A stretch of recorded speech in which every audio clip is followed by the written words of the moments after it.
498A actually है क्या? क्या हस्बैंड ने थप्पड़ मार दिया तो 498A हो गया? क्या हस्बैंड का किसी के साथ अफेयर चल रहा है? 498A। क्या अगर उसने किसी और के साथ इलीगली शादी कर ली? 498A। अगर उसने इतना मारा कि उसके मेडिकल रिपोर्ट्स आपके पास है? 498A।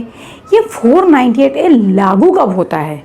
आइए देखते हैं इस सेक्शन की बहुत सी बारीकियां सुप्रीम कोर्ट के और हाई कोर्ट के जजमेंट के बेसिस पर मेरे इस वीडियो में। इसीलिए मेरे वीडियोस को लाइक करते रहिएगा, इसे देखते रहिएगा, मेरे चैनल को सब्सक्राइब कीजिएगा और इसे फॉरवर्ड जरूर कीजिएगा।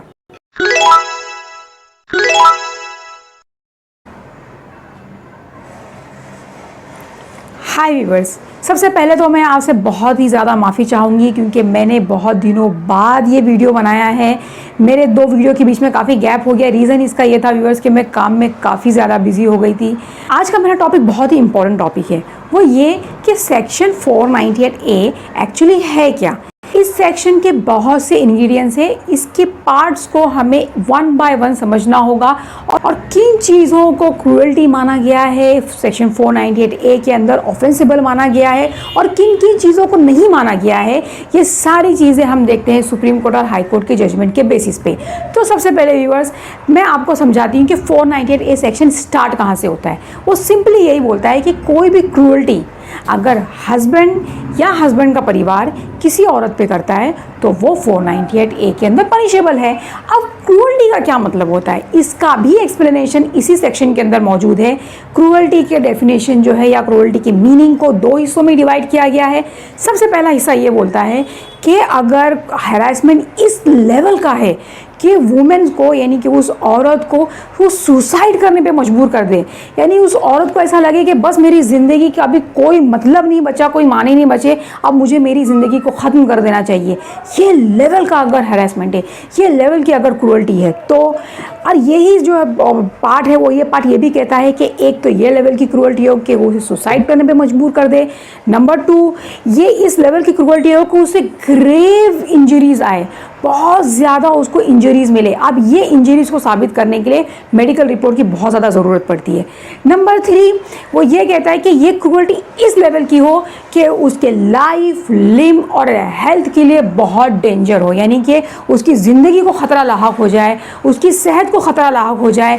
सेहत यानी कि सिर्फ फिजिकल सेहत ही नहीं बल्कि उसका मेंटल हेल्थ यानी कि उसकी मानसिक स्थिति भी ख़राब हो जाए। इस लेवल का टॉर्चर अगर हो तो उसे हम 498A के अंदर क्रूएल्टी मान सकते हैं। ये हो गया पहला पार्ट। दूसरा पार्ट ये कहता है कि कोई भी हरासमेंट, अब इसके अंदर स्पेसिफाई नहीं किया गया कि वो ये लेवल का हो, ये उसकी ग्रेविटी हो।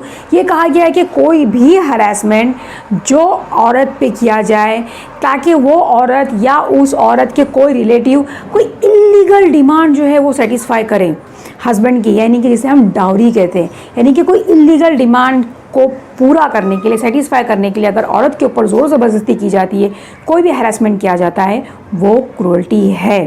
या तो अगर उसने वो डिमांड सेटिस्फाई नहीं की, उसने या उसके किसी रिलेटिव ने ये हस्बैंड के इलीगल डिमांड्स को अगर सेटिस्फाई नहीं किया तो उसके ऊपर जो हैरेसमेंट किया जाए उस हैरेसमेंट को भी क्रूएल्टी कहते हैं। तो व्यूअर्स अच्छे से समझ लीजिएगा, इसके 2 हिस्से हैं। पहला हिस्सा डाउरी के बारे में नहीं कहता, वो सिर्फ कहता है कि उसे सिर्फ परेशान किया जाए, औरत को इतना ज़्यादा परेशान किया जाए कि उसको ग्रेव इंजरी हो, उसकी ज़िंदगी को ख़तरा हो, उसको अपनी सुसाइड करने की टेंडेंसी उसमें आ जाए।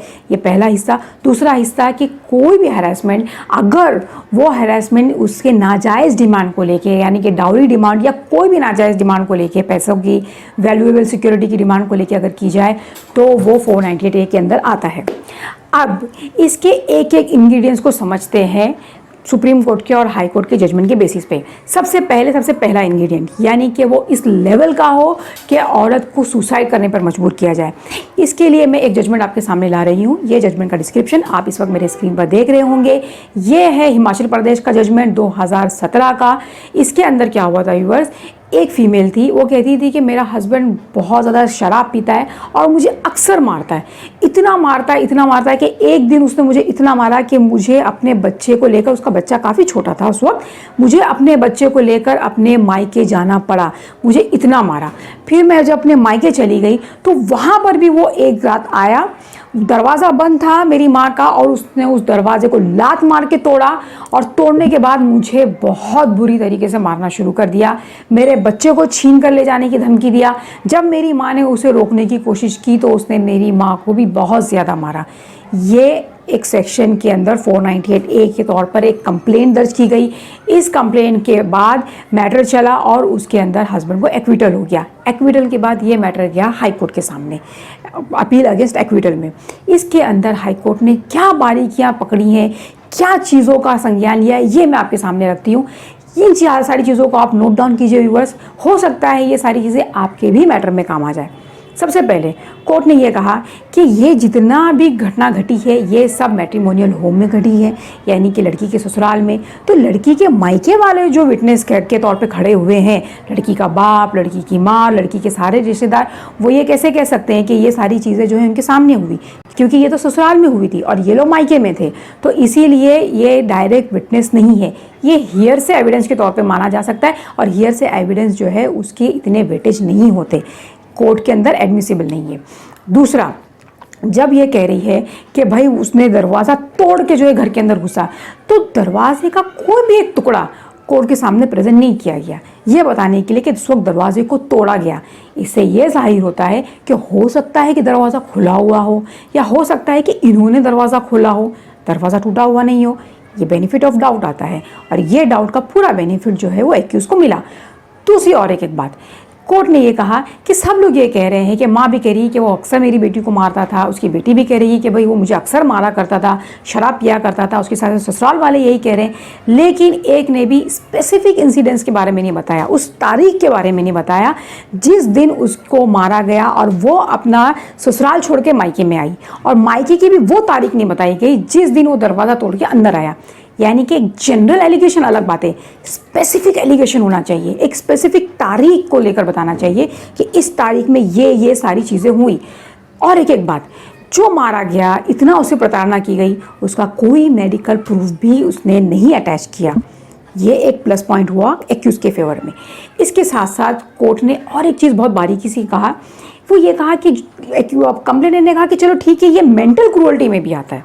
जैसे कि मैंने अभी कहा आपको कि वो उसकी सेहत को ख़तरा लाहक हो जाए, उसकी जिस्मानी सेहत और उसकी जहनी सेहत, यानी कि उसकी मेंटल हेल्थ भी ख़राब हो जाए, तो भी ये 498A में आता है। तो जज ने कहा कि भाई मेंटल हेल्थ, इसके लिए मेंटल हेल्थ को अफेक्ट करने के लिए जो क्रूअल्टी होती है ना, वो कंटिन्यूअस इन नेचर होनी चाहिए। ऐसा नहीं कि भाई ये इवेंट हुआ फिर उसके बाद ये 2 इवेंट हुआ, 2-3 इवेंट के बेसिस पे हम ये नहीं कह सकते कि किसी भी फीमेल का मेंटल हेल्थ ख़राब हो सकता है। हमें पूरा का पूरा उसका लाइफ टाइम के अंदर किए गए इवेंट्स को देखना पड़ेगा। रीज़न इसका ये है व्यूअर्स कि देखिए, जो भी एक इंसान के अंदर ऊपर वाले ने एक ताकत बनाई है, भूलने की ताकत। यानी कि जब भी हमारे साथ कुछ होता है, over a passage of period of time हम उसे भूलते चले जाते हैं। जो कुछ मेरे साथ 6 महीना पहले हुआ, 6 महीने बाद में उन चीज़ों को सोच के सुसाइड नहीं करूँगी। मुझे जो भी अफेक्ट होगा उस 6 महीने में ही, उससे पहले ही होगा जब मेरे साथ वो घटना हुई, ना कि उसके बाद में। तो इसीलिए ये देखा जाता है कि कितना टाइम गुजरा, उसका अप्रॉक्सीमेट इफेक्ट क्या रहा और कितना कंटिन्यूस आपके ऊपर ये जो टॉर्चर किया गया, तब जाके आपकी मेंटल हेल्थ ख़राब हुई। तो ये याद रखिएगा, मेंटल हेल्थ का अगर प्ली लिया जाता है तो ये ज़्यादा इंपॉर्टेंट है कि it should be continuous in nature. 1-2 event को दिखाकर आप ये नहीं बता सकते कि मेंटल हेल्थ ख़राब हुई। और इसके बाद इंपॉर्टेंट चीज़ ये बताई जज ने कि जो मेंटल हेल्थ होता है ना, उसका कोई स्ट्रेट जैकेट फार्मूला नहीं है। ये नहीं कहा जा सकता कि अगर ये केस के अंदर ये चीज़ें मेंटल हेल्थ को अगर अफेक्ट करी है तो यही चीज़ें ये केस के अंदर भी मेंटल हेल्थ को इफेक्ट करेगी। बिल्कुल नहीं। एक इंसान की कितनी सेंसिटिविटी है, उसकी सेंसिटिविटी डिपेंड करती है उसके एजुकेशन को लेकर, उसका फैमिली बैकग्राउंड कैसा है, उसका खुद का जो है वो सोशल बैकग्राउंड कैसा है, उसके रिलेटिव्स के साथ उसकी बॉन्डिंग कैसी है। बहुत सारी चीज़ों को मद्देनज़र रखना पड़ता है and everything depends from case to case. जो चीज़ यहाँ पर मेंटल क्रूअल्टी है, ज़रूरी नहीं वही चीज़ यहाँ पर भी मेंटल क्रूअल्टी हो। इन सारी चीज़ों को मद्देनज़र रखते हुए हाई कोर्ट ने एक्यूज़ को एक्विटल दे दिया। अब इसके बाद मैं आपसे पूछती हूँ व्यूअर्स, आप मुझे बात बताइए कि अगर हस्बैंड का किसी के साथ अफेयर चल रहा है या हस्बैंड ने किसी के साथ शादी कर ली इलीगल या बाइगेमियस, तो ये तो मेंटल टॉर्चर हुआ। तो क्या ये मेंटल टॉर्चर 498A के अंदर आता है या नहीं आता?